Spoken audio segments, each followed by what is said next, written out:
우리 하나님께 영광의 박수 올리겠습니다. 할렐루야. 주님의 이름을 찬양합니다. 마가의 다락방 화요 저녁 집회 오신 여러분, 예수님의 이름으로 환영합니다. 함께 인사하실까요? 참 잘 오셨습니다. 축복합니다. 네, 감사합니다. 잘 오셨습니다. 오늘 이 밤도 주님 예배하시는 애 우리 가운데 부어주시리라 믿습니다. 네, 마가의 다락방 집회 계속되고 있고요. 목요 철회 예배는 7시 반에서 8시 예배로 옮겨졌다는 거 여러분 꼭 기억하시고 시간에 착오 없으시기를 바랍니다. 여러분 항상 이렇게 밑에 마을에서 민원이 들어오는 것 때문에 좀 신경이 많이 쓰이시죠? 제가 요즘 기도하면서 하나님께 아뢰는 게 있습니다. 하나님, 우리 마가의 다락방 성도님들이 밑에 동네로 다 이사 오게 해주십시오. 기도를 하는데 그게 제일 시간이 좀 걸리지만 제일 좋은 방법이더라고요. 마가의 다락방 근처로 이사하고 싶어 하시는 분들 많은데요, 딴 데 가지 마시고 요 밑에 마을로 오세요. 제 생각에는 이 마을의 주민의 한 30% 정도만 우리 교인들이 채워져도 민원이 훨씬 줄어들고 훨씬 더 이 마가의 다락방이 주님의 은혜 안에 잘 사역하게 되리라고 생각을 합니다. 제가 뭐 무리한 부탁드렸나요? 저한테 집을 사달라는 게 아니라 여러분이 사시라고요. 전세를 하시든 사시든 여러분이 오셔서 사시면 성전도 가깝고 은혜도 받으실 수 있고 장기적으로 봤을 때 이런저런 이 잡음들이 많이 사라지지 않을까라는 제 개인적인 생각이라는 거 여러분 알아두시길 바랍니다. 하나님 말씀 보겠습니다. 로마서 12장 2절 말씀 보겠습니다. 신약성경 256쪽에 있는 로마서 12장 2절 말씀 함께 보겠습니다.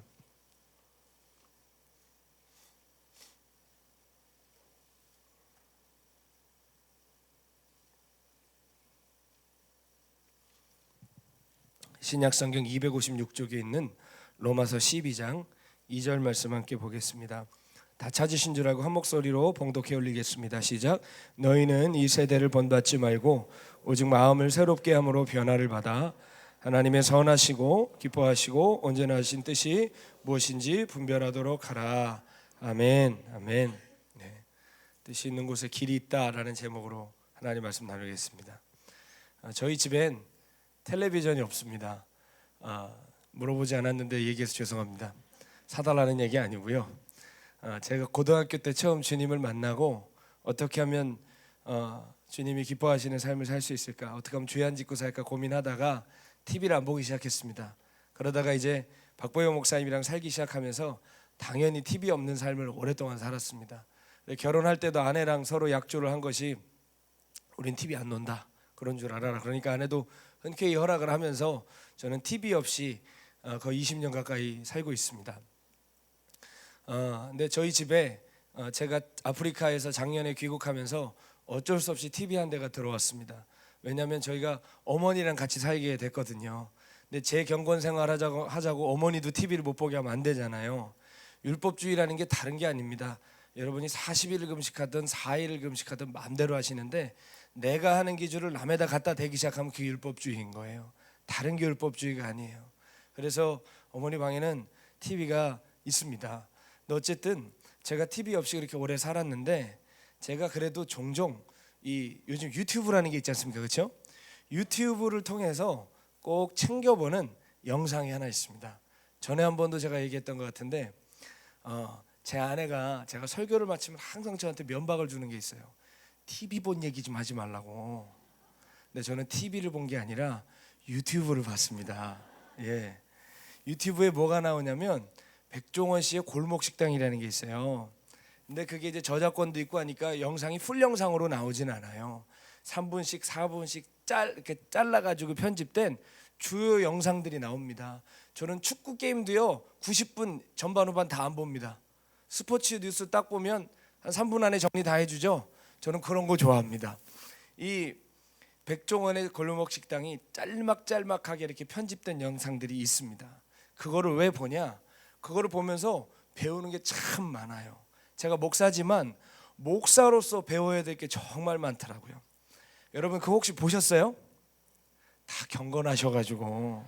그게 뭐냐면 백종원 씨라는 우리나라 요식업계의 대부가 이런저런 골목 상권들에 찾아가서 뭐 피자집이면 피자집, 국밥집이면 국밥집, 국수집이면 국수집을 찾아가서 이 집이 왜 망하는지 왜 안 되는지 그 이유를 알려주고 어떻게 하면 장사를 잘할 수 있는지 해결책을 주는 거예요. 그래서 골목 상권을 살리자고 SBS에서 시작이 된 건데, 그거를 보면요 여러분, 잘 되는 식당은 왜 잘 되는지 이유를 알아요.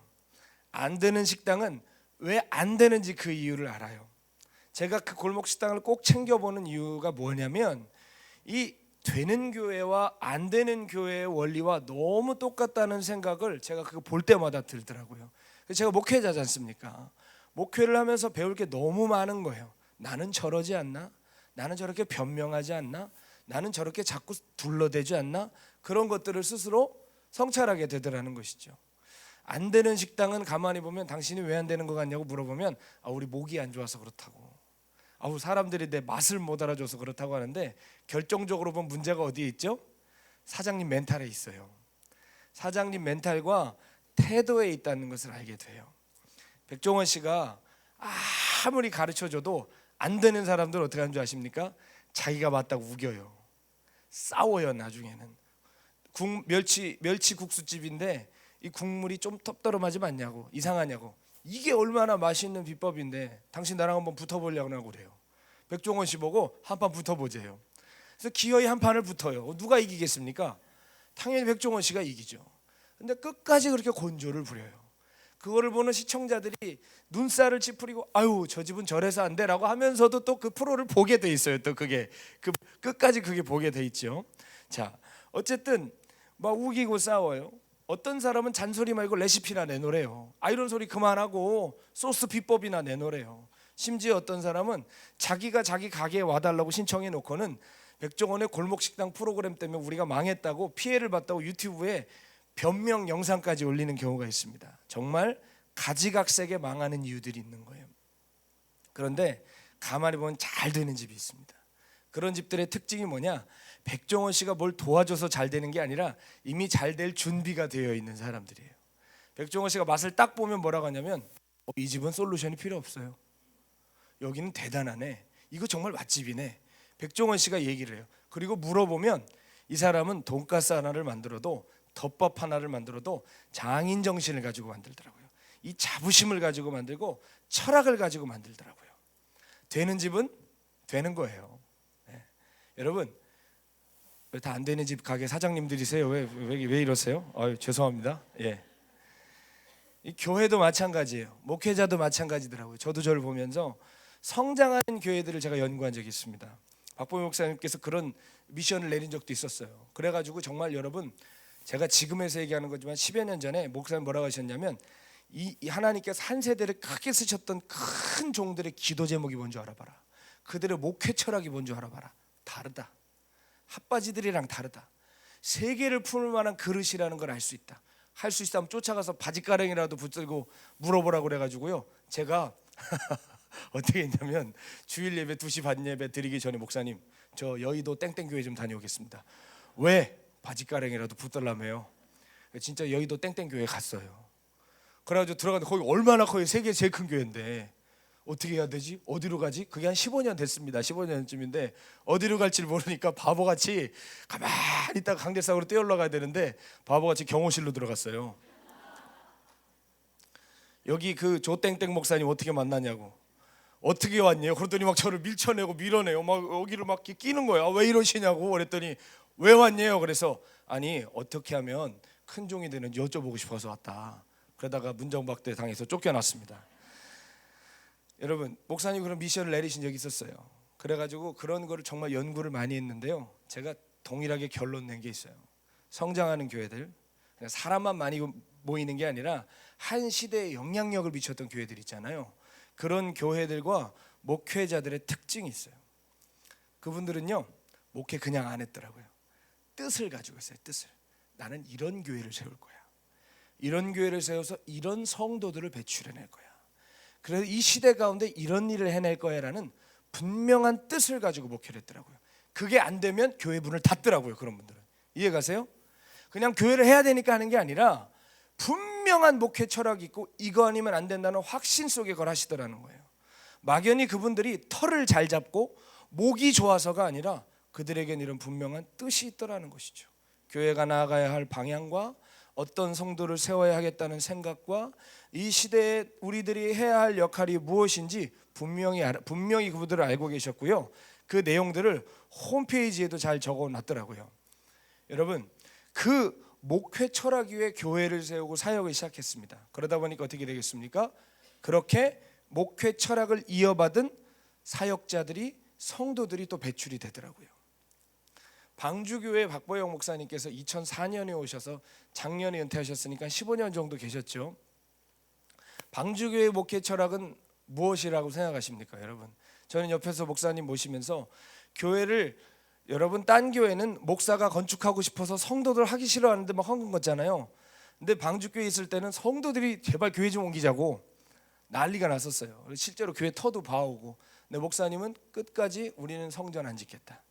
목사님 철학이었어요. 성도들을 오히려 어떻게 했죠?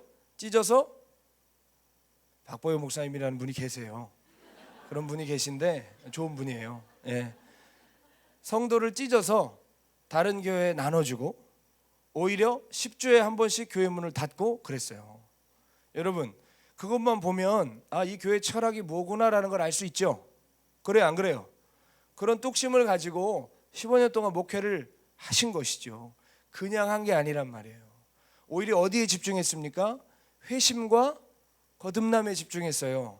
사람들 많이 모이는 무슨 축제 같은 거 하지 않고요, 이벤트 같은 거 하지 않고 어떻게든 복음으로 사람을 거듭나게 하는데 집중을 했단 말입니다. 이 시대의 교회는 어떻습니까? 어떤 교회가 무슨 시스템 도입해서 부흥했다 그러면 어떻게 해요? 우르르 다가가지고 그거 배웁니다. 부산에도 가고 제주도도 가고 두 날개도 배우고 세 날개도 배우고 네 날개도 배우고 다 배워요. 날개만 계속 돋쳐요. 근데 어때요? 날아오르질 못해요. 아니, 그 교회는 두 날개로 날아오르는데 우리는 날개가 20개인데도 날아오르질 못해요. 왜 그럴까요? 그 시스템 때문에 부흥이 하는 게 아니라 그 시스템 속에 있는 영성이 있는 거예요. 스피릿이 있는 거예요. 뜻이 있는 거예요. 근데 그거는 3박 4일 세미나 한다고 배우는 게 아니거든요. 돈 주고 사올 수 있는 게 아니거든요. 마가의 다락방에 이 영성과 스피릿을 배우고 싶어하는 분들 계십니다. 그럼 제일 먼저 하셔야 될 게 있어요. 주차 봉사 하셔야 돼요. 산기도 하셔야 돼요. 나무 떼셔야 돼요. 차량 운행 해봐야 돼요. 그거 하면서 한 번씩 서름 당하면서 울어봐야 돼요. 정말 한 번씩 나무를 땅바닥에 내동댕이 쳐봐야 돼요. 예? 정말로 별짓을 다 해봐야 돼요. 아주 바닥에서 먼지 나도록 깨지고 부서져야 그제서야 다락방의 영성을 받는 것 같아요. 거기서 다 걸러져요. 큰 종 되고 싶어서 와도 결과적으로 이거 못하겠다 그러면 안 되는 거예요. 거기서 다 걸러지더라고요. 내가 목사인데 이런 거 해야 되냐고, 내가 이런 거 하러 온 줄 아느냐고 하면 다 내려가는 거예요. 여러분, 영성을 배우고 싶으면 무조건 그 영성의 기초가 무엇인가 알아보고 그 자리에 서 있어야 하는 것이죠. 흉내만 내고 가끔 하는 것이 아니라 늘 하고 전심으로 하는 것입니다. 여러분, 저도 습관이 되고 인이 박혀서 그러지만 제가 설교 안 할 때는 어디서 저를 만나시죠? 뭐 저 여기 있어요. 저 여기 사역자예요. 예, 제가 죄송합니다. 더 열심히 하겠습니다. 본능적으로 주차장에 나가게 돼요. 저도 본능적으로 나가게 되고 끝나면 주섬주섬 옷 갈아입고 산에 올라가요. 이게 뭐 대단해서가 아니라 이게 몸에 인이 박인 거예요. 그렇게 살아왔어요. 그냥 그게 아니라 뭐 다른 게 필요하다? 얼마든지 할 수 있어요. 뭐 드럼이 빈다? 얼마든지 설 수 있어요. 저 드럼 칠 수 있습니다, 여러분. 네. 어쨌든 뭐든지 어디든지 필요한 곳은 가서 그게 바닥이든 하늘 꼭대기든 하는 거다라고 생각하며 지금까지 살아왔어요. 낮아지고 무시당하고 깨어지는 가운데서도 전심으로 할 때 거기에 은혜가 임한다는 것이죠. 여러분, 길보다 먼저 깨달아야 되는 것은 뜻입니다. 뜻을 깨달으면 길이 열려요. 레시피가 필요한 게 아니라 정신 상태가 바뀌어야 되는 거예요. 내가 왜 여기까지 왔나 그것을 깨닫지 못하면 백날 천날 길을 찾아도 또 헤매게 돼 있어요. 뜻을 찾아야 길도 찾을 수 있는 것입니다. 뜻이 있는 곳에 길이 있다는 얘기 아시죠? 정말 그렇습니다. 뜻이 있는 사람에게는 길이 열려요. 그가 광야에 있든 골짜기에 있든 고난과 핍박 중에 있든 뜻을 깨달은 사람은 기어이 축복의 문을 열고 들어갑니다. 그러나 뜻을 모르는 채로 그냥 사는 사람들에게는 절대로 길이 열리지 않아요. 우리는 무슨 일이 생기면 항상 길부터 찾나요? 뜻부터 찾나요? 솔직하게 얘기하세요. 예, 길부터 찾아요. 길부터 찾아 빠져나갈 길부터 찾는단 말이에요. 나가는 길, 해결 방법부터 찾으려고 해요. 그러나 여러분 잘 아시죠? 하나님은 모든 만물과 시간과 모든 역사의 주관자이심을 믿으시죠? 우리 호흡 하나도 주님께 속해 있고 우리의 가고 서고 앉고 일어섬도 주님 손에 있는 거 아시죠? 여러분, 우리의 삶에 일어나는 모든 일 속에는 하나님께서 우리에게 말씀하시고자 하는 뜻이 숨어 있습니다. 우리는 그 뜻을 잘 깨달아야 해요. 그러면 그 뜻과 함께 길이 열리기 시작한다는 것입니다. 아멘. 오늘 여러분 기도를 통해 길을 찾으러 올라오셨을 수 있겠지만 기도를 통해 길보다 먼저 찾으셔야 될 것은 하나님의 뜻을 먼저 깨달으셔야 됩니다. 우리가 뜻을 깨달으면 길이 열리는데, 그러나 대부분의 경우 우리가 무슨 일을 갑자기 겪게 되면 하나님을 찾기보다 하나님께 탓을 할 때가 많아요. 하나님을 피고석에 자꾸 앉혀요. 하나님께 따지죠. 왜 그러셨어요? 나한테 왜 이러세요? 내가 뭘 잘못했어요? 그래도 아무리 난리를 피워도 대답을 안 하시면 뭐라고까지 얘기하죠? 살아는 계세요? 예? 우리 그렇게도 한단 말이에요. 그래 안 그래요? 굉장히 신앙 좋은 척하지만 하나님의 응답이 없고 어려움이 계속되면 진짜 살아계셔? 이런 생각까지도 하는 우리는 그런 정말 못돼 먹은 사람들 아닙니까? 답답하고 힘든 시간이 길어지면 우리는 의례 그렇게 하나님을 탓하곤 합니다. 여러분, 왜 자꾸 원망이 나올까요? 우리가 길만 찾으려고 하기 때문입니다. 빨리 길 열어달라고, 빨리 레시피 내놓으라고 자꾸만 하나님을 심판대 위에 올려놓는 거예요. 다 하나님 탓이라고 피고석에 세우는 거예요. 이스라엘 백성도 광야에서 문제가 생기면 항상 누구를 피고석에 세웠죠? 모세를 피고석에 세웠어요. 그렇죠?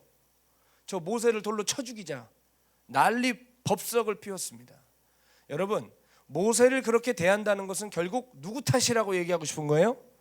하나님 탓이라고 이야기하고 싶어 한다는 것입니다. 우리의 죄와 허물은 생각하지 않고 당장 그렇게 우리는 하나님 먼저 몰아세운다는 것이죠. 그러나 분명히 알아야 됩니다. 우리가 다 이해하지 않아도, 다 이해할 수 없어도 모든 일은 하나님의 섭리 가운데 있습니다. 섭리 가운데 있다는 것은 거기에 하나님의 뜻이 있다는 얘기예요. 우연히 벌어지고 재수없어 그렇고 어쩌다 그런 게 아니라 하나님의 거룩하신 뜻 가운데 내가 있다는 얘기예요. 하나님의 뜻이 있다고 우리가 믿게 되면 어떻게 될까요? 고난도 이길 수 있는 거예요. 저주도 복으로 바꿀 수 있는 거예요. 고통도 찬송으로 바꿀 수 있는 거예요. 그러나 하나님의 뜻이 있다는 것을 믿지 못하고 찾지 않으니까 어떻게 되는 거예요?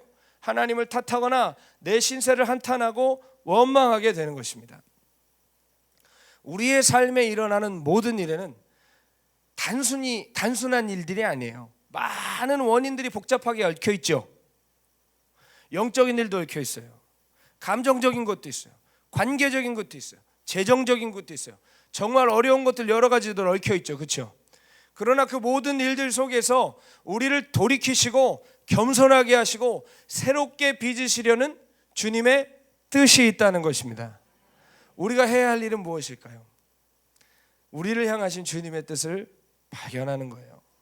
지금 내 상황 속에서, 내 환경 속에서 말씀하시는 주님의 뜻을 깨달으면 우리가 쉽게 분노한다거나 절망한다거나 섣불리 결정한다거나 포기하는 일이 생기지 않습니다. 잠잠히 주님이 하시는 일을 기다릴 수 있게 됩니다. 오늘 우리가 읽은 로마서 12장 2절 말씀은 뭐라고 하시죠? 너희는 이 세대를 본받지 말고 마음을 새롭게 함으로 변화를 받아서 하나님이 선하시고 기뻐하시고 온전한 뜻이 무엇인지 분별해야 한다라고 말씀하셨습니다. 하나님의 뜻을 분별하지 못하면 어떻게 될까요? 이 말씀을 역으로 읽어보세요. 하나님의 뜻을 분별하지 못하면 어떻게 될까요?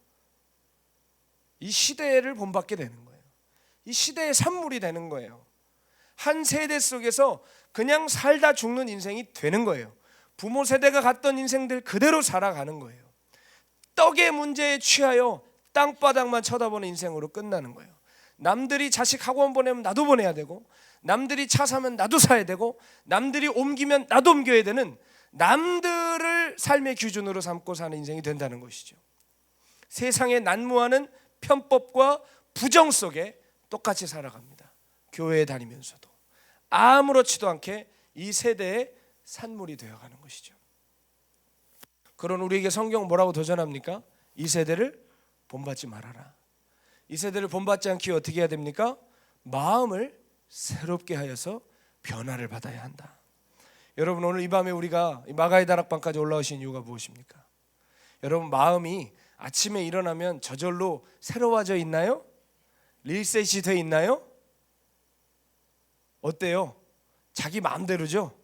허락도 안 받고 올라오죠, 마음의 생각들이. 그래 안 그래요? 분노의 영이 나 이제 올라가? 준비해? 하고 올라오나요? 음란하고 거짓된 생각들이 이제 시간 됐어, 나 이제 갈 때야 하고 우리한테 허락받고 안 올라와요. 막 치고 올라옵니다. 그래 안 그래요? 근데 재밌는 건 마음을 우리가 노래 가사에도 있죠. 내 마음 내가 몰라. 우리가 내 마음 내가 어떻게 할 수가 없어요. 그래 안 그래요? 감정의 노예가 돼서 그냥 끌려간단 말이에요. 마음을 새롭게 해서 변화를 받지 않으면 우리는 우리의 감정과 우리의 마음의 노예가 돼요. 예레미야서는 뭐라고 말씀하십니까? 만물보다 심히 부파한 것이 인간의 마음이다. 누가 능히 그를 알겠느냐 그래요. 마음이 어떻게 요동치고 바뀔지 아무도 모른다. 가장 부패하고 사람을 속이는 게 마음이다. 오늘 사랑한다고 하면서도 내일 원수되는 게 사람이에요. 오늘 충성하겠다고 하면서도 내일 뒤에서 칼 꽂는 게 사람이에요. 우리 마음 우리도 몰라요. 그래 안 그래요? 마음은 컨트롤이 안 돼요. 그런데 여러분, 우리의 삶을 움직이는 건 실은 마음이지 않습니까? 무릇 지킬 만한 것보다 너희의 마음을 지키라. 생명이 근원이 예선함이니라. 잠언 4장 23절에 말씀하시죠. 마음을 지켜야 되는데 마음은 우리가 못 지켜요. 우리가 마가의 다락방에 올라온 이유가 무엇입니까? 우리가 새롭게 하시는 은혜를 입기 위해 올라왔습니다. 저절로 새로워지지 않는 우리 마음, 그냥 두면 더러워지고 세상에 물드는 우리 마음, 우리 마음은 늘 하나님의 은혜의 보좌에 나아가야만 새로워질 수 있습니다. 말씀 앞에 서고 예배의 자리에 서 있고 기도의 자리에 무릎 꿇고 있을 때 새로워지는 줄 믿습니다. 그래야만 그 안에 변화가 있고 거듭남이 있게 되는 것입니다. 우리의 마음이 말 그대로 내 마음대로 사는 것이 아니라 하나님의 성령 인도함을 받기 위해서는 예배의 자리, 기도의 자리, 말씀 앞에 날마다 서야 하는 줄로 믿습니다. 히브리서 말씀은 너희가 그래서 때를 따라 돕는 은혜를 얻기 위하여 은혜의 보좌에 담대히 나아가야 된다고 그랬어요. 아멘. 때를 따라 돕는 은혜. 여러분, 예배 때 받은 은혜 예배 때만 도와주신다면 여러분 이거 참 아쉬운 은혜입니다. 그렇죠? 근데 여기서 우리가 예배 때 받은 은혜, 말씀으로 받은 은혜, 기도 때 받은 은혜, 찬양할 때 받은 모든 은혜가 쌓여요. 그래서 언제 이게 발휘된다고요? 필요한 때에, 때를 따라, 이거를 쉽게 말하면 필요한 때에 발휘되는 그 은혜들을 받기 위해서 은혜의 보좌에 나오라는 거예요. 여러분이 사람을 만날 때, 세상에서 어려운 일을 당할 때, 곤고한 일에 처할 때 이길 수 있는 힘이 지금 이 시간 쌓여지고 있는 것입니다. 여러분이 기도할 때 쌓이는 것입니다. 그래서 그때 여러분의 삶에 하나님의 은혜가 필요한 현장에서 부어지고 역사하는 것입니다. 그렇기 때문에 우리는 은혜의 보좌에 날마다 나와야 하는 것입니다. 아멘. 그렇게 우리의 마음에 변화를 받고 새롭게 되면 어떤 일이 벌어져요? 하나님의 선하시고 기뻐하시고 온전하신 뜻이 무엇인지 분별되기 시작해요. 그 전에는 어떻게 합니까? 내 마음에 내키는 대로 판단해요. 내 눈에 보이는 대로 해요. 내가 지금까지 살아온 내 인생의 경험과 통법으로 결정을 해요. 그러나 은혜의 보좌 앞에 나가 새롭게 된 심령으로는 하나님의 뜻을 찾아내기 시작하는 거예요. 그러나 하나님의 뜻을 분별하게 되면 어떻게 됩니까? 해야 할 만도 하지 않게 되는 것입니다. 해야 할 일도 하지 않게도 되는 것입니다. 혹은 하지 못할 일을 하게 되기도 하는 것이고, 여러분, 우리가 이룰 수 없는 일을 이룰 수도 있는 이유는 무엇입니까? 하나님께서 우리의 심령을 새롭게 하셔서 하나님의 뜻을 발견케 하시기 때문에 가능한 일인 것입니다. 내 통찰력, 내 예견, 내 지혜, 중요하고 아주 노련하겠지만 다 헛것일 때가 많습니다. 실수하기 쉽고 세상 방법대로 행하기 쉽습니다. 가끔 교회에서 소그룹 모임을 할 때 막 예수님 알게 돼서 온 분들 계실 때 있죠. 그래서 어떤 문제에 대해서, 어떤 사건에 대해서 같이 순원들과 구역 식구들과 같이 이야기를 할 때 새로운 사람은 자꾸 딴소리 할 때 있죠. 그래요 안 그래요? 세상적인 얘기 할 때 있어요 없어요? 그 사람 나름대로 도와주겠다고 얘기는 하는데 성령 안에서 하는 얘기가 아니라 자기 인맥을 되려고 그러고 몸으로 하려고 그러고 생각으로 하려고 그러는 사람 있습니까 없습니까? 그게 잘못돼서가 아니라 아직 미성숙해서 그런 거예요. 그런 사람들은 이제 성숙하게 되는 것이죠. 우리가 우리 생각과 우리 능력과 우리 경험으로 할 수 있는 것 있어 보이지만 여러분 세상 방법대로 행하는 것으로 길은 찾을 수 있지만 뜻은 찾을 수 없습니다. 아멘. 뜻을 찾지 못하고 발견한 길은 또 다른 미로가 되는 거예요. 또다시 헤매게 되는 거예요. 그러나 우리가 말씀과 성령의 인도를 받으면 바른 분별, 바른 해석이 나옵니다.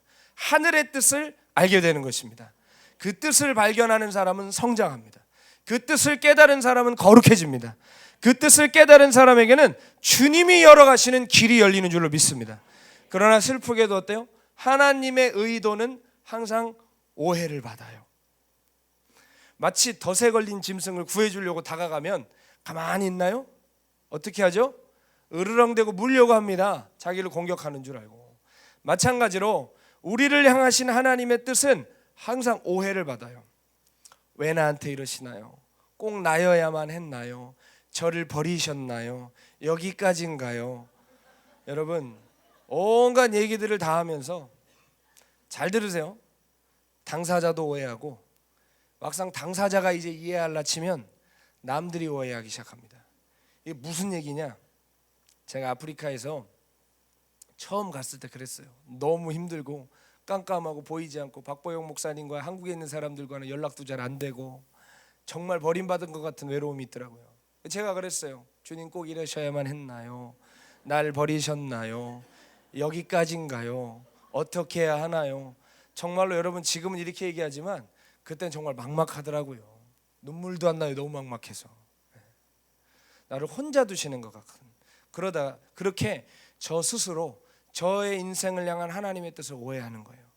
막 감정으로 반응하고 그러다가 1년에 여러 가지 사건들을 통해서 하나님의 뜻을 깨닫기 시작하는 거예요.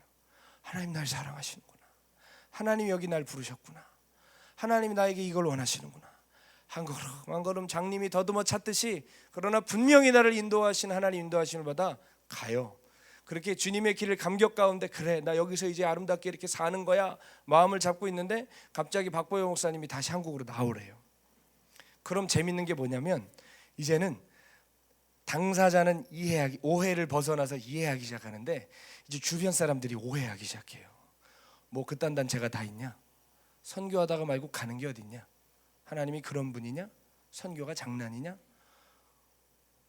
뭐 하나도 도와주지도 않는 사람들이 주변에서 그런 오해들을 아주 사서 해주시더라고요. 여러분 우리 인생 그렇잖아요. 당사자가 하나님의 의도를 이해하려고 그러면 이제 남이 오해를 해요. 가까이 있는 사람들이 오해를 하고 자꾸 방해를 해요. 그래요 안 그래요? 우리가 하나님 뜻대로 살겠다고 뭘 결정하면 주변에서 야 꼭 그래야 되냐? 너무 좀 심한 거 아니냐? 그게 신앙이냐? 그렇게까지 해야 되겠냐? 그런 얘기 해야 안 해요. 내가 오해하다가 이제 나는 하나님 뜻을 발견했어요. 그럼 주변에서 가만히 안 있다니까요. 주변이 또 오해를 하기 시작해요. 여러분 가까운 사람들이 그러면 어때요? 마음이 자꾸 흔들리잖아요. 그렇죠? 마음이 흔들리고 우리가 내가 지금 선택한 것이 맞는가라는 의심이 들기도 합니다. 사랑하는 여러분, 하나님의 선하신 뜻은 이렇게 날마다 오해받아요. 나에게 오해받고 내가 이해하려 치면 주변 사람들이 오해하기 시작하고 이렇단 말입니다. 그러나 여러분 우리의 신앙을 흔들리게 하지 않는 것이 무엇입니까? 그것은 바로 하나님의 변함이 없는 성품을 신뢰할 때 우리의 삶이 흔들리지 않는 줄 믿습니다. 오직 나의 의인은 믿음으로 말미암아 산다고 그랬죠.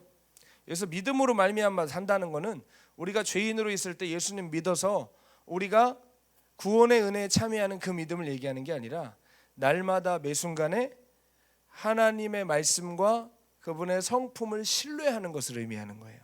아멘입니까? 마가의 다락방 화요일 날 7시 반까지 오신 이유가 뭐예요?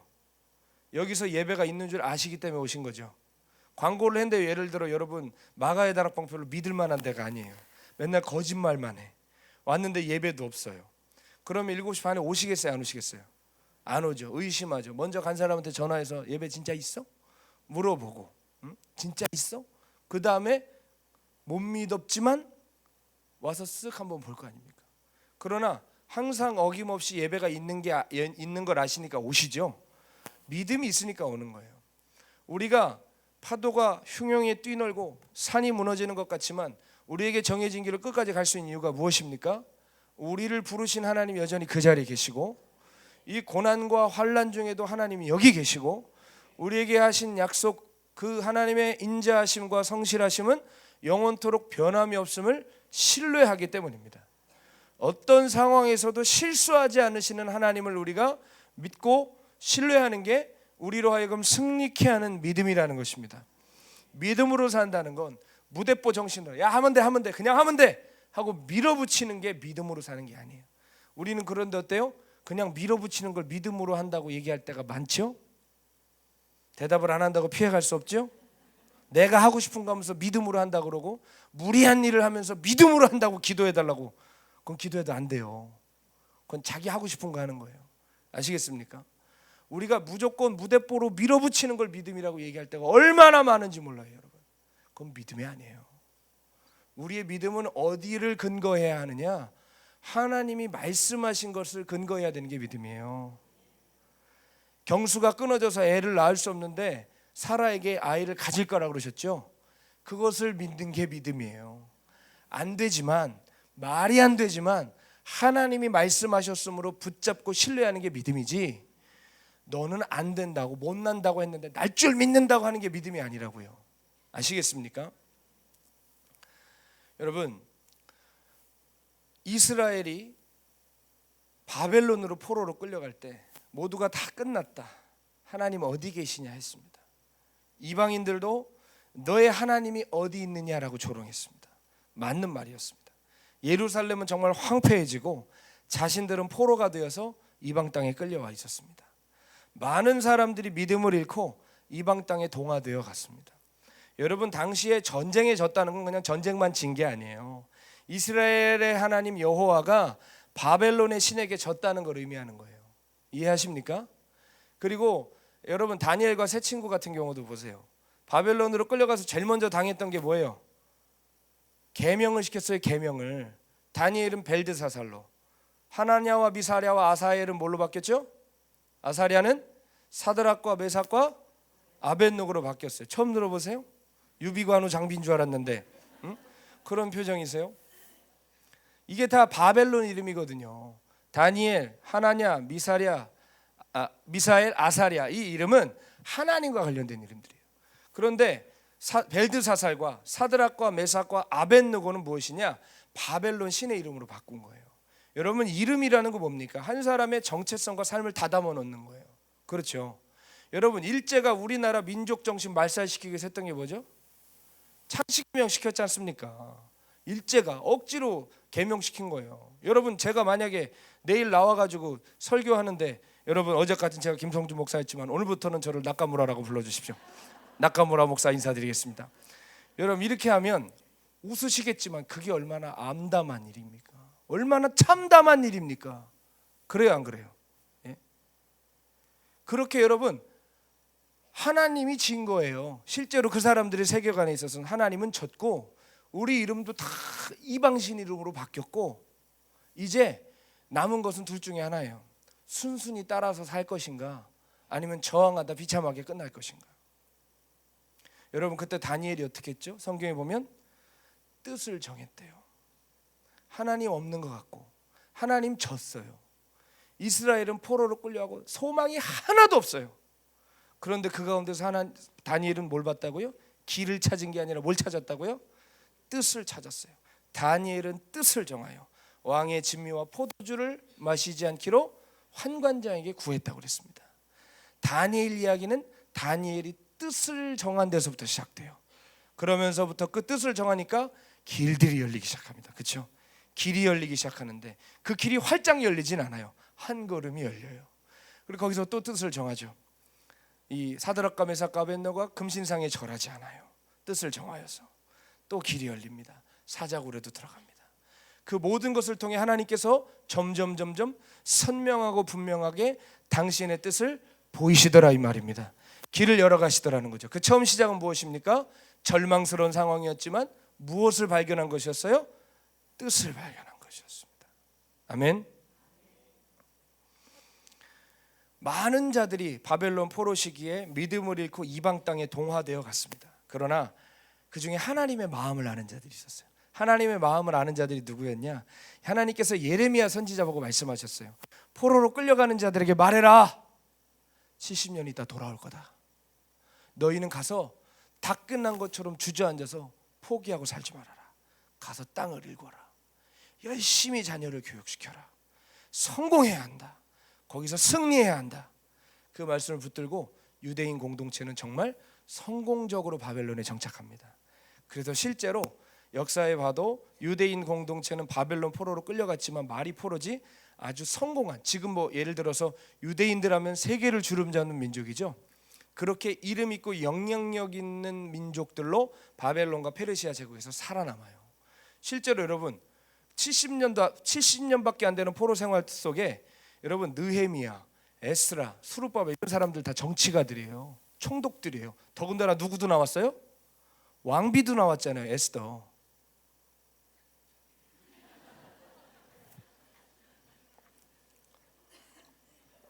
새신자 초청잔치 하는 것 같습니다. 여러분 그들이 그렇게 할 수 있었던 이유가 뭐라고요?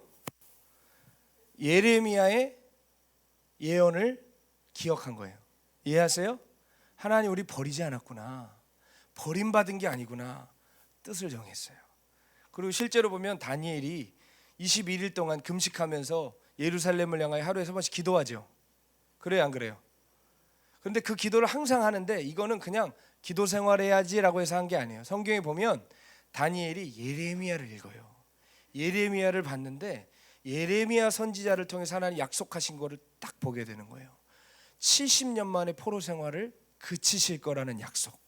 계산을 해보니까 포로 생활한 지 68년째 되는 해였어요. 다니엘이 뭘 느꼈을까요? 얼마 안 남았다. 하나님의 약속이 성취될 것을 얼마 안 남았다. 그 뜻이 마음에 딱 새겨지는 순간 침대에 누워서 룰루랄라 TV나 볼까요? 하나님의 뜻을 아는 사람은 어떻게 할까요?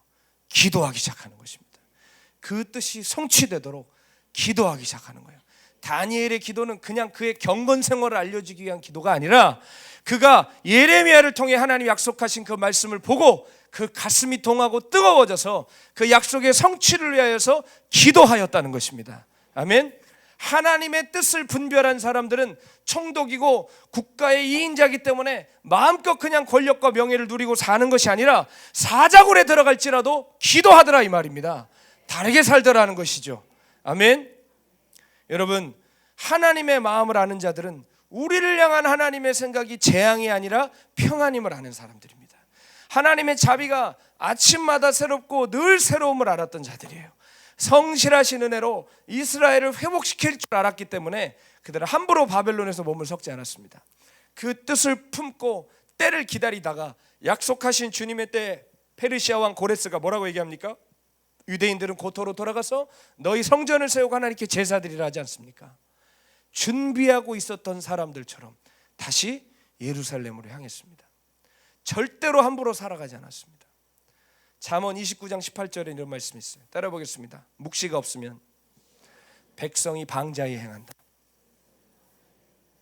묵시가 없으면 백성이 방자히 행한다는 거예요. 묵시가 뭡니까? 하나님의 계시예요. 하나님의 계시. 하나님의 계시의 역할이 뭐예요? 그냥 뭐 천국 들락날락하고 음성 듣는 게 계시예요?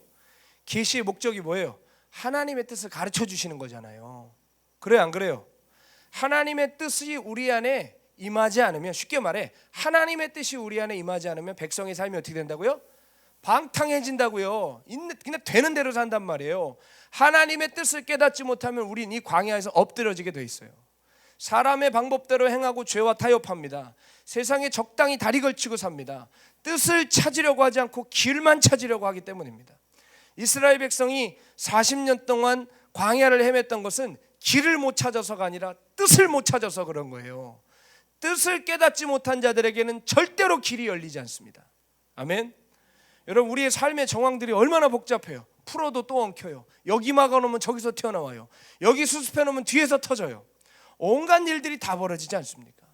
여러분 우리가 복잡한 일 생길 때마다 버릇처럼 외우는 로마서 8장 28절 말씀 있죠.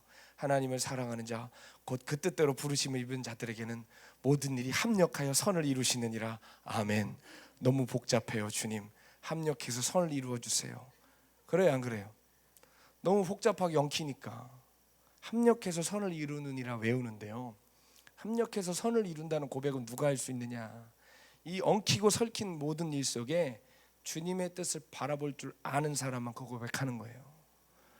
아무리 중이 염불하듯이 이 말씀을 외워도 정말로 주님을 바라보는 눈이 뜨이지 않으면 안 되는 거예요. 아시겠습니까? 자꾸 마음이 급해져서 사람 방법대로 하려고 하고 막 분노하고 좌절하고 절망하고 원망하는 대로 빠진다는 것이죠. 그 찬양 아십니까 여러분? 오래된 찬양인데요, 주님의 시간에 그의 뜻 이루어지리 기다려 하루하루 살 동안 주님 인도하시리 주 뜻 이룰 때까지 기다려. 아멘. 주님의 뜻을 발견한 사람은 더 이상 길을 안 찾아요. 주님의 뜻을 발견하면 그 뜻이 길이 돼요. 뜻이 있는 곳에 길이 정말 있어요 여러분. 주님의 뜻을 발견하면 뜻과 함께 길이 열리는 것이지 뜻 찾고 길 따로 찾는 게 아니에요. 어떻게든 여기서 벗어나려고 하다가도 뜻을 찾으면 어떻게 될까요? 여기서 살아야 된다는 마음이 생기고 여기서 견뎌야 된다는 생각이 생기고 하나님의 연단을 참아야 된다는 생각이 생기고 내가 기다려야 된다는 깨달음이 오는 거예요. 아멘입니까? 주님의 뜻을 발견했기 때문에. 또 반대로 주님의 뜻을 발견한 사람은 아무리 여기 환경이 좋고 안정적이어도 거기서 벗어나요. 아멘. 누가 잡아당기고 온갖 것 다 도와준다고 그래도 하나님의 뜻을 발견한 사람은 다 털고 빈손으로도 가는 거예요. 아멘입니까? 뜻이 있는 곳에 정말 길이 있어요. 주님의 뜻을 발견하면 길이 열려요. 발견한 만큼 깨달은 만큼 열려요. 하나님은 실수하지 않으세요. 우리의 정말 고차원적인 믿음이 있다면 모든 상황 속에서 함께 하시는 하나님을 바라보는 믿음이에요.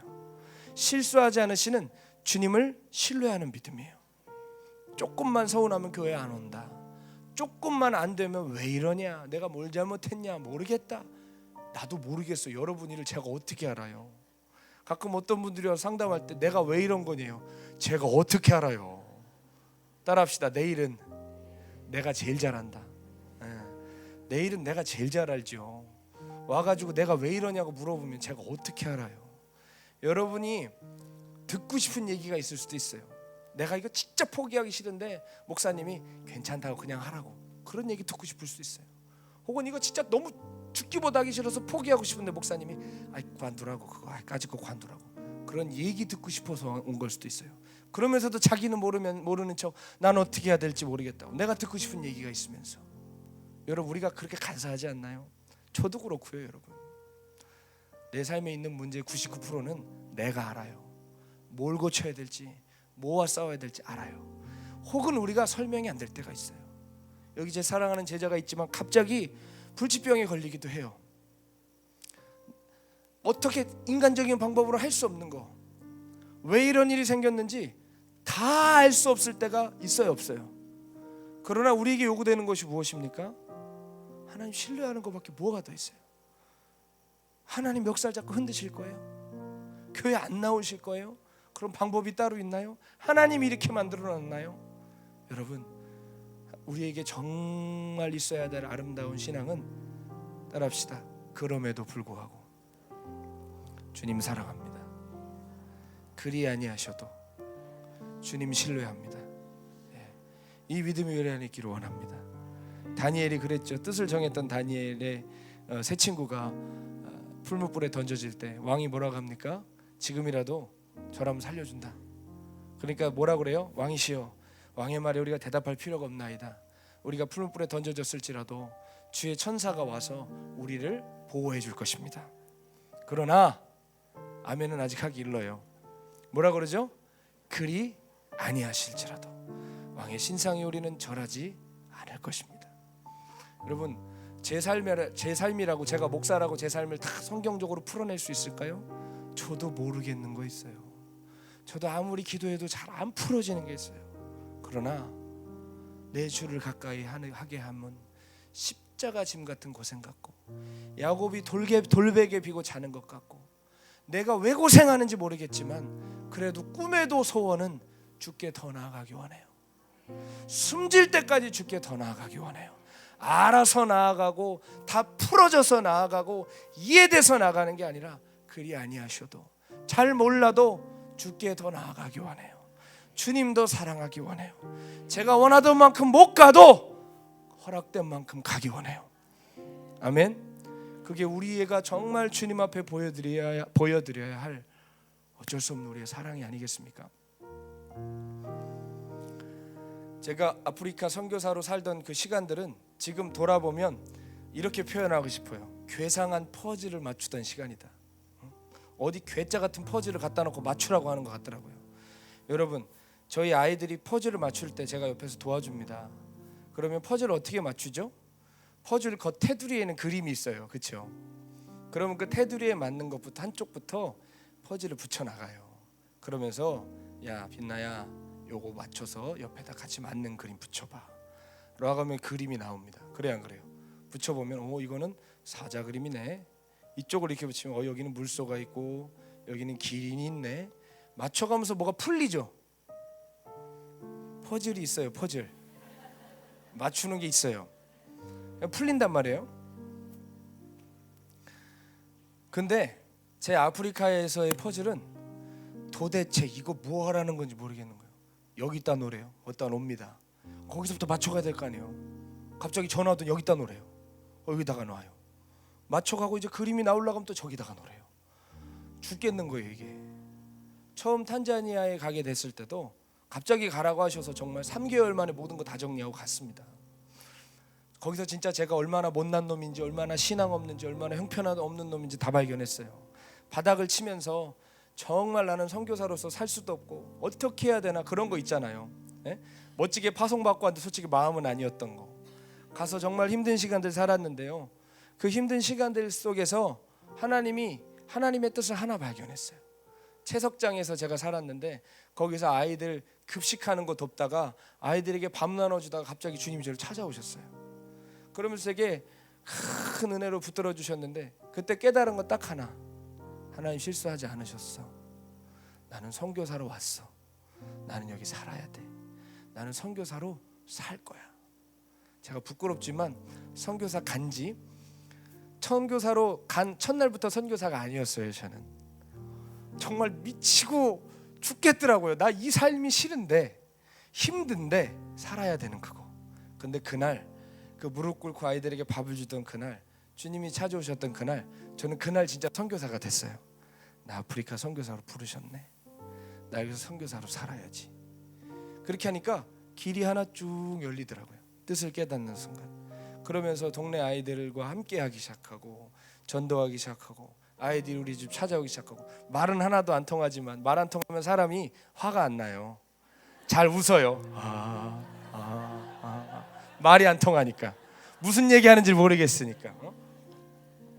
그 동네에선 제 이미지가 좋아요. 웃기만 해서. 근데 이제 말이 막 통하기 시작하면 이제 열받죠. 얘가 날 속이는 거네, 뒤집어 씌우는 거네. 그걸 알게 되니까. 그러다가 이제 저희 둘째가 태어날 때가 돼서 한국에 잠깐 왔습니다. 그리고 들어가려고 그랬는데 목사님 뭐라고 하냐면 야 케냐로 옮겨. 케냐가 옆 동네냐고요. 나라를 옮기라는 거예요 여러분. 그러니까 여기서 퍼즐 맞추고 있는데 갑자기 저기다가 놓으라는 거예요. 이거 뭐야. 근데 어쨌든 알겠다고 옮겼어요. 이사만 일주일을 했어요. 이삿짐을 트럭에 딱 싣고 제가 케냐에 먼저 가 있었어요. 우리 집까지 오는데 트럭이 3박 4일 걸렸어요. 하나님 은혜로 동전 하나도 잃어버리지 않고 잘 왔습니다. 또 귀한 분들이 많이 도와주셔가지고 잘 왔는데요. 그렇게 이제 거기서 막 살기 시작했습니다. 탄자니아 떠날 때 엄청 욕 먹었습니다. 아까 얘기했죠? 본인이 오해를 풀면 타인들이 오해를 하기 시작해요. 날 여기 왜 보냈냐고 본인이 그러다가 이제 본인이 이해를 해요. 아, 나 이제 선교사로 부르셨구나, 나 살아야지. 근데 이제 떠나래. 이제 딱 떠나려고 그러면 옆에서 막 뭐라 그러는 거예요. 장난하냐고, 이렇게 하고 가는 게 어딨냐고, 막 남들이 그러고 막 마음 또 흔들리지 않습니까? 너 어떻게 해요?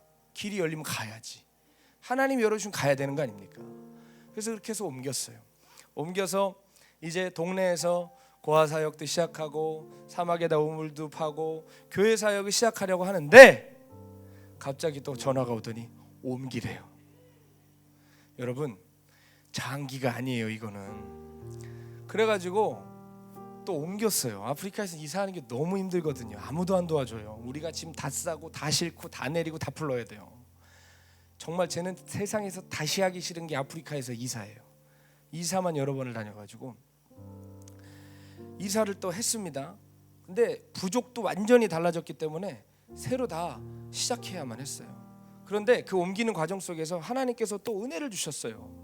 세상에서 가장 버려진 자와 낮은 자를 섬길 때 하나님께서 저에게 제 이름을 불러주시면서 저를 찾아와 주셨거든요. 그러니까 그 모든 것들이 하나하나 연결이 되는데 열릴라 하면 다른 데로 또 옮기라는 거예요. 와, 이거 정말 괴상한 퍼즐을 맞추는 것 같더라니까요. 대체 꼬이는 것 같은 거예요.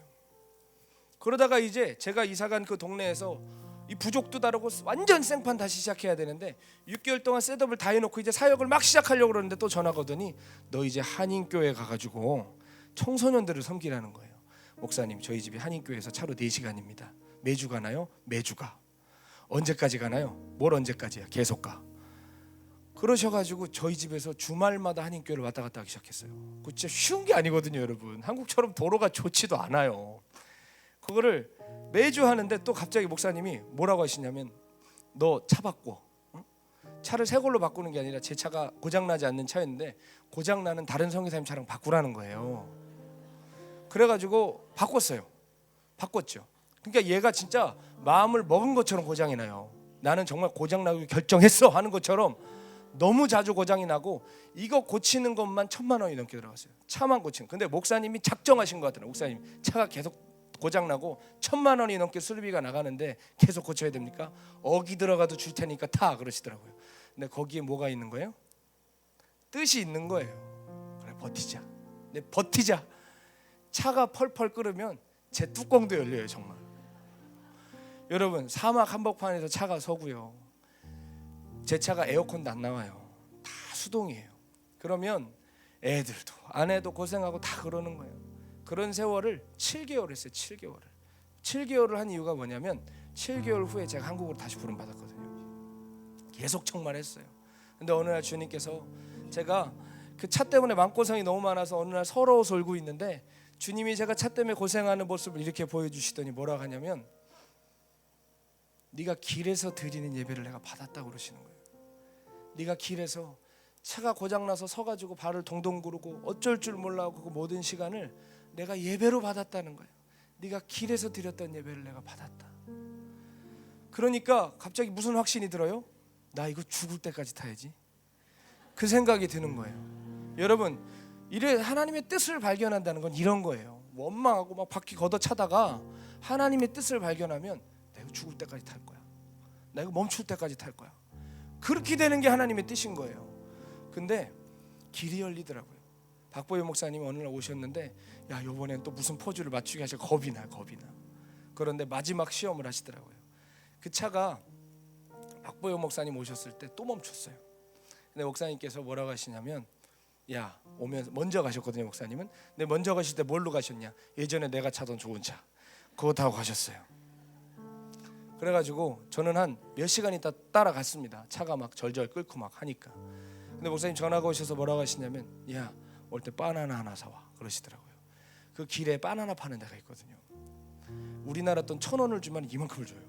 그러니까 바나나를 이렇게 사다가 이제 갔습니다. 가는데 목사님이 길가에서 기다리고 계시더라고요. 그리고 내린 다음에 제가 바나나 이렇게 들고 가서 창문 열고 목사님 많이 기다리셨죠? 바나나 여기 있습니다. 그게 제 아프리카의 끝이었어요. 왜냐하면 목사님이 나중에 얘기하시는데 그런 기도를 하셨대요. 하나님, 저 종이 한 번이라도 저 바나나를 들고 와서 저 차에 대해 얘기한다면 제가 저 종에게 가장 좋은 차를 사주겠습니다. 고장나지 않은 가장 좋은 차를 사주겠습니다. 그리고 영원히 아프리카에 두겠습니다. 그렇게 기도를 하셨대요. 근데 저는 그게 괜찮아요. 왜냐하면 아프리카에서 선교사로 살다가 정말 주님 앞에 가려고 했기 때문에 괜찮아요. 그런데 제가 와가지고 차를 원망하지 않고 이거를 주는 것을 보고 하나님께서 그런 마음 주셨대요. 때가 찼다고. 되게 웃기죠. 바나나로. 예? 때가 찼대요. 그러면서 목사님이 며칠 있다가 빠이빠이 하고 가셨어요. 그리고 3일인가 4일 있다가 전화를 주셨더라고요. 야, 실은 내가 그날 이렇게 기도했고 이렇게 했다. 네가 잘 그걸 넘었다. 하나님 너를 다시 부르셨으니 한국으로 다시 오라고 그러시는 거예요. 그래가지고 저는 갑자기 또 괴상한 퍼즐이 놓여지는 거예요. 케냐에서 한국으로 다시 오는데요. 여러분, 이게요 쉬운 게 아니에요. 저는 솔직히 이 설교를 이거 언제 준비했냐면 오늘 준비하긴 했지만 이거를 제가 아프리카를 떠나기 직전에 제가 일기처럼 묵상으로 써놓은 거였었어요. 다시 목사님이 나를 한국으로 부르셨다. 케냐에서의 삶이, 아프리카에서의 삶이 4년 정도 됐는데 처음에는 하나님을 오해했지만 이제 나는 하나님을 이해한다. 하나님께서 나를 새로운 곳으로 옮기려고 그러는데 주변 사람들이 또 오해한다. 그런 게 어딨냐고. 갑자기 가면 어떻게 하냐고. 하나님의 의도는 날마다 오해받는구나. 내가 한국에 가서 또 삶이 뜻 같지 않으면 나는 또 하나님을 오해하겠지. 날 너무 빨리 부르신 거 아니냐고. 때가 안 됐는데 부르신 거 아니냐고. 되먹지 못했는데 부르신 거 아니냐고. 나는 또 하나님을 오해할 수도 있겠지. 그렇지만 오늘을 생각하면서, 지금을 생각하면서 하나님을 신뢰하자. 하나님을 찬송하자. 제가 그런 일기를 썼더라고요. 그래서 그거를 딱 보고 그래 오늘 밤에 이걸로 말씀 나눠야 되겠다 하고 이렇게 준비를 하게 됐거든요. 여러분, 우리가 주님의 뜻을 깨달을 때 깨달은 만큼 길이 열리는데 때로는 이게 열어주신 거 맞아? 할 만큼 헷갈릴 때가 있어요. 여기서 이해해놓고 한 걸음 가면 또 거기서 오해하기도 해요. 거기서 또 이해해서 한 걸음 또 열리잖아요. 또 한 걸음 가서 또 오해하기도 해요. 우리는 그래요. 솔직히 어디로 가는지 길인지 모르겠고 괴상한 퍼즐 맞추는 것 같아요. 그러나 그 순종의 걸음이 계속될 때, 하나님을 신뢰하는 걸음이 계속될 때 차츰차츰 우리 인생에 안개가 걷히기 시작하고 하나님께서 역전을 시키시는 날이 와요. 갑자기 나오라는 날, 갑자기 우리를 붙들어 주시는 날, 요단을 건널 준비를 하라 하는 날이 와요. 40년 동안 돌고 돌면서 이렇게 하다 죽는구나 했는데 이제 일어나 요단을 건널 준비를 하라. 나는 행군 나팔 소리가 우리에게 들릴 날이 온다 이 말입니다. 저는 지금도 바가의 다락방 재단에 제가 서 있는 게 꿈 같습니다. 근데 여기서도 마찬가지. 제가 뭘 다 이뤘느냐? 여기서도 저는 주님의 뜻을 깨달아 가고 있어요. 저는 지금도 가끔 오해합니다. 하나님, 사람 잘못 부르신 거 아닙니까? 저는 이거 어울리지가 않습니다. 제가 감당해내기엔 전 너무 작습니다. 저는 능력도 없습니다. 마가의 다락방 저 때문에 문 닫을까 두렵습니다.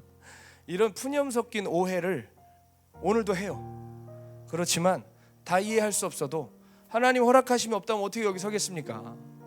한 걸음 한 걸음 하나님 뜻 앞에 하나님 뜻을 발견하며 설 때 주님께서 길을 열어가심을 저는 믿습니다. 제가 여기서 뭐가 된다? 기대하지도 않습니다. 다만 하나님의 뜻 안에 있기를 바랄 뿐이에요. 여러분, 저는 지금 저에게 맡겨진 뜻은 뭐냐? 밖에 나가서 큰 목회하는 것도 아니고 어디 가서 영향력 있는 막 유명한 사람이 되는 것도 아니고 저에게 지금 이루어야 할 제가 발견한 가장 큰 뜻은 마가의 다락방을 생명다해 지켜내는 거예요. 저는 이것을 세워나가는 거예요. 그러다가 어느 날 야 너 여기까지야 하면 할렐루야, 저는 또 하나님 부르심 받아 가면 되는 거예요. 여러분, 제가 마가의 다락방 이렇게 섬기는 거 제 김성준이라는 캐릭터를 봤을 때 이게 제 적성에 맞는 것 같으세요? 안 맞는 것 같으세요? 저는 그러니까 적성이요. 적성을 얘기하는 거예요. 저 개인의 적성에는 안 맞아요. 저는 원래 장돌뱅이 기질이 충만합니다. 저는 돌아다녀야 돼요. 돌아다니고 새로운 것을 찾아내고 사역을 세워내고 이런 거를 좋아하는데 여기 골짜기에 탁 박혀가지고 이 강단에 서가지고 말씀을 이렇게 전한다는 게 실은 기질상 그리고 제 부르심상 좀 안 맞아요. 그런데 상관없어요. 그게 중요한 게 아니에요. 주님의 뜻이 중요한 거예요. 저를 꺾고 제 생각을 주님께 드리고 저를 내어 드릴 때 주님께서 합당하게 세워 가실 줄로 저는 믿습니다. 똥개도요, 사냥개 틈에서 같이 뛰어다니다 보면 사냥개 된답니다.